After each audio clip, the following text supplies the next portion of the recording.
आज हम मिलने पहुंचे हैं हमारे नलवा हल्का से, जो हमारे प्रद्युमन जोशीला सर जो हैं। और काफ़ी अच्छा इन्होंने काम भी किया इधर। बहुत अच्छे राजनीतिक विशेषज्ञ हैं ये, और बहुत अच्छे तरीके से इन्होंने काम की उम्मीद कर बैठे हैं हम लोग। तो आज हम इनके बारे में चर्चा करते हैं, जो राजनीतिक विशेषज्ञ हैं, जो एक अच्छे वरिष्ठ पत्रकार भी हैं। तो हम इनकी जानकारी लेना चाहेंगे। सर नमस्कार। मेरा जी नाम नमस्कार। सभी दर्शकों को नमस्कार, राम राम।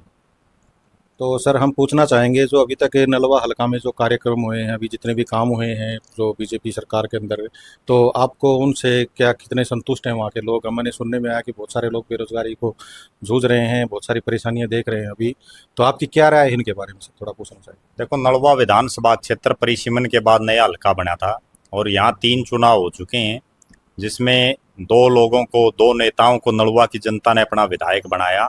जी। लेकिन दोनों ही नलवा विधानसभा क्षेत्र में विकास के तौर पर कोई विशेष काम नहीं करवा पाए। नलवा विधानसभा क्षेत्र प्रदेश के जो सबसे पिछड़े हुए हल्के हैं उनमें शामिल है। यहाँ दोनों ही नेता सत्ता में रहे। चाहे 2009 में प्रोफेसर संपत सिंह कांग्रेस पार्टी के विधायक बने और उस समय चौधरी भूपेंद्र सिंह हुड्डा मुख्यमंत्री थे, और उसी दौरान रणबीर सिंह गंगवा जो चुनाव हारे थे वो राज्यसभा के सदस्य भी बनाए गए।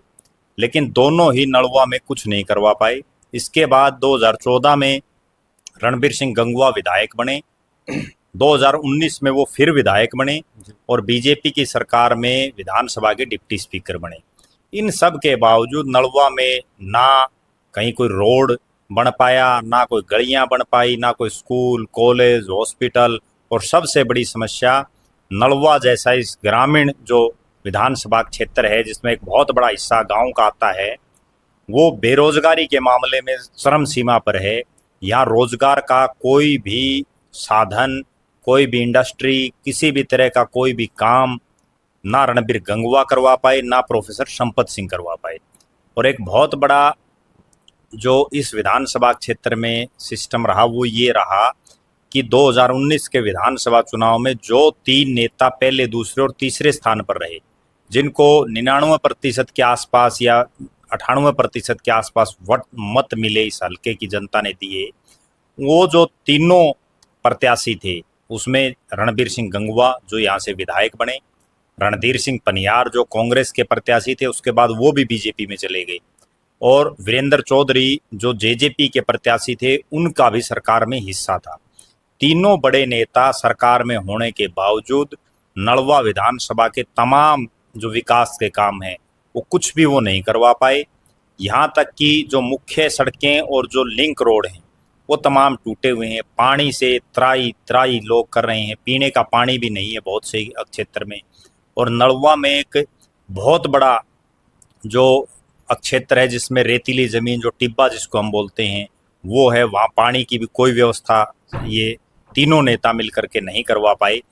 इसके अलावा इस पूरे विधानसभा क्षेत्र में, चाहे हम चिकित्सा की बात करें, चाहे हम पढ़ाई की बात करें, चाहे हम रोजगार की बात करें, तमाम जो है तीनों ही नेता, और इससे पहले प्रोफेसर संपत सिंह भी टोटली फेलियर साबित हुए। वो ना अच्छा स्वास्थ्य यहाँ के लोगों को दे पाए, स्वास्थ्य सुविधाएं दे पाए, ना शिक्षा के क्षेत्र में कोई सुविधा दे पाए, ना रोजगार के क्षेत्र में कोई सुविधा दे पाए। और यहाँ तक कि बहुत से तो ऐसे गांव हैं जिनमें ट्रांसपोर्ट की बड़ी भारी समस्या है इस विधानसभा क्षेत्र में। वो सरकारी बसें या प्राइवेट बसें तक वहाँ भी नहीं जा पाती समय पर। इसके अलावा इन तमाम नेताओं ने केवल अपना और अपने परिवार का विकास करने का काम किया, इसके अलावा हल्के में कुछ नहीं किया। जी। तो सर मैं पूछना चाहूँगा, अभी आप एमएलए उम्मीदवार के पद से आप अभी हैं, जी। तो आप किस पार्टी में, आपकी जो राय बनती है सूत्रों के हवाले में बात करना चाहूँगा कि आपको क्या लगता है कि कौन सी पार्टी आगे आकर के आप, जिसमें आप जाना चाहेंगे, आपको लग रहा है? थोड़ा देखो उसके बारे में जानकारी। देखो अभी 2 ढाई महीने के बाद चुनाव डिक्लेयर होगा, उसके बाद टिकटें बटेंगी। अभी कहाँ क्या होगा राजनीति में वो कहना बड़ा असंभव है, क्योंकि राजनीति संभावनाओं का खेल है। और मेरा ऐसा मानना है कि इतना तो निश्चित है, मैं जहाँ भी जाऊँगा वहाँ कम से कम नलवा विधानसभा क्षेत्र के जो मतदाता हैं वो गर्व और गौरव महसूस करेंगे।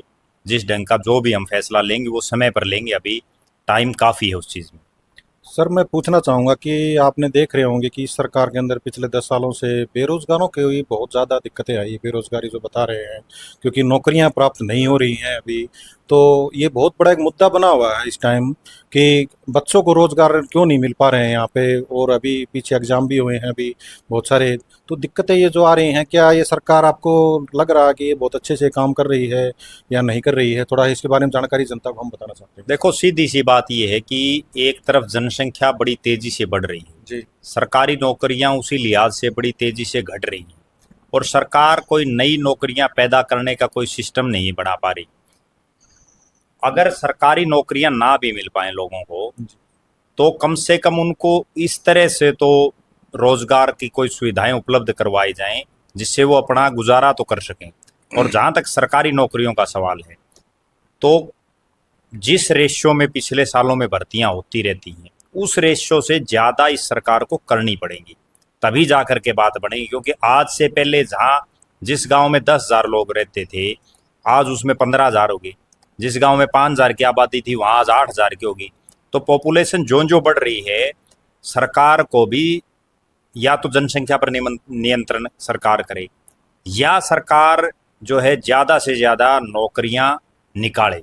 वो सरकारी नौकरियां तो सरकार देगी, और प्राइवेट एक और बहुत बड़ी चीज़ ये होती है जिसमें नलवा हल्के के नेता टोटली फेलियर रहे, वो ये है कि यहाँ कोई प्राइवेट इंडस्ट्री लगे, कोई लिमिटेड इंडस्ट्री लगे। अब जैसे हमारे यहीं पड़ोस में जो नलवा गांव से आते हैं ओम प्रकाश जिंदल जी, उन्होंने इतनी बड़ी इंडस्ट्रियां लगाई हुई कि हज़ारों लोगों को रोज़गार दे रही हैं।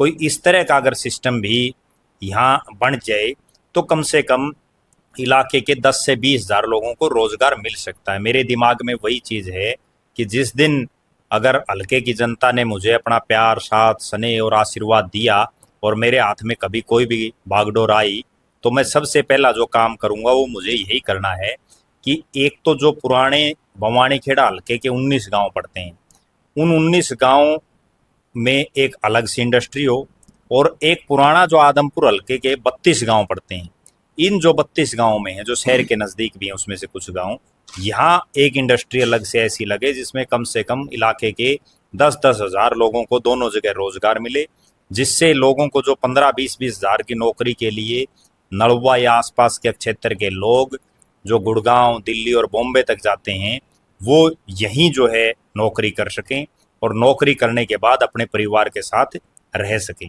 जिससे कम से कम बेरोजगारी पूरी तरह से तो हम खत्म नहीं कर सकते, लेकिन एक अंकुश उस पर लग सकता है। और सबसे बड़ी बात यह है कि इलाके के लोगों को यहीं रोजगार मिल जाए। जी दोस्तों देखो, आपने सुना होगा आज प्रद्युमन जोशीला नलवा हल्का से, जो हमारे एक अच्छे राजनीतिक विशेषज्ञ हैं, और बहुत ही अच्छी इन्होंने जानकारी दी है। बेरोजगार जो लड़के लड़कियां जितने भी हैं, बहुत अच्छे तरीके से उन्होंने हमारा आज परिचय दिया अपना, और बड़ी खुशी हुई हमें मिलकर इनके साथ में। और आने वाले टाइम के उभरते हुए सितारे हैं, इन्हीं की जुबानी से हमने सुना है कि कितने सारे राजनीति में काफ़ी सारी पार्टियां बन के आई हैं, और इन्होंने सारी बातें आज बयां कर दी हैं अपने क्षेत्र के अंदर। ये आपको देखना चाहेंगे आप, अगर ये अपने पद पे आते हैं तो बहुत सारे काम करवाने के लिए आज बोल रहे हैं, और हम भी चाहते हैं कि जनता को ये चीज़ें सारी हों सामने।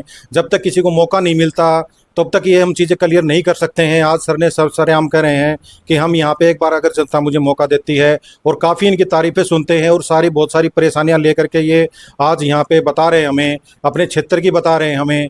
तो मैं चाहता हूँ कि जनता को इनको समझे और इनको आगे आने का मौका दे, और बहुत ही अच्छे तरीके से तैयारियाँ इन लोगों ने कर रखी हैं। और प्रद्युमन जोशीला सर का मैं बहुत बहुत धन्यवाद करना चाहूँगा, जो उन्होंने इतना कीमती समय दिया और हमारी जनता को अपनी आवाज़ पहुँचाने का मौका दिया। तो सर बहुत बहुत धन्यवाद आपका, थैंक यू सो मच। जी, धन्यवाद।